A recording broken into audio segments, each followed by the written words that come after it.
আজকের ভিডিওটা শুরু করছি এখান থেকে। বেশ খানিকটা বেলা হয়ে গেছে, তো আমার গাছে কি ফুল ফুটেছে সেগুলো দিয়ে আজকে ভিডিও করছি।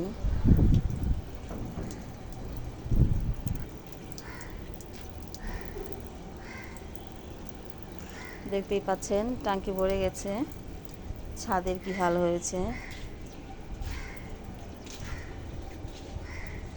এদিকে আমি জামা কাপড় নিয়ে এসেছি ছাদে। ছাদে এসে দেখি এই অবস্থা।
তো এই পর্যায়ে আমার ছাদে জামা কাপড় মেলা শেষ হয়ে গেছে।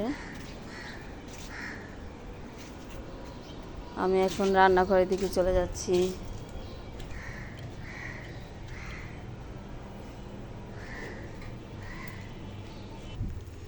রান্নাঘরে এসে আমি চুলাটা জ্বালিয়ে নিয়েছি, আর এখানে দিয়েছি একটা চুলায় পেঁপে আর আলু সিদ্ধ দিয়েছি, আর আরেকটাতে একটু ছোট্ট পাতিলে আমি জল গরম করে নিচ্ছি।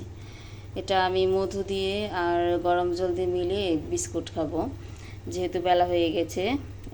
উঠেছি। এইদিকে আমি ডাল ধুয়ে নিয়েছি, চাল ধুয়ে নিয়েছি, আর ভাত রান্না করার জন্য জল নিয়ে নিয়েছি।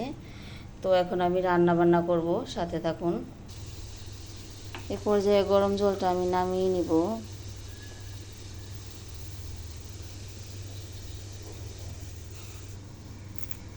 এখানে আমি আগে থেকেই মধু দিয়ে দিয়েছি আর বিস্কিট নিয়েছি।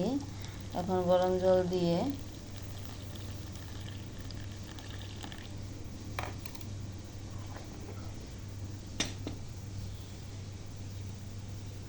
বিস্কুটগুলো ভিজে নরম হয়ে যাবে, চামচ দিয়ে কেটে কেটে আমি এভাবেই রেখে খাবো। আমি ডালটা চুলায় বসিয়ে দিয়েছি।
ভাতটা নামিয়ে নিয়েছি, ভাত হয়ে গেছে। এদিকে আমি দুধ বসিয়ে দিয়েছি একটু সেমাই রান্না করব বলে, আর আরেক চুলায় আমি ডাল ফোড়ন দিব। আলাদা একটা পাত্রে আমি সেমাই ঢেলে নিয়েছি। এখানে আমি আগে থেকেই জাফরান ইউজ করেছি, যে দেখতেই পাচ্ছেন এই যে এখানে লেগে আছে। আমি আগেই জাফরানটা দিয়ে দিয়েছি। এখন আমি যে পাত্রে এই যে দুধটা ভালো করে গরম করে নিয়েছিলাম সেটা এখন আমি ঢেলে দেব।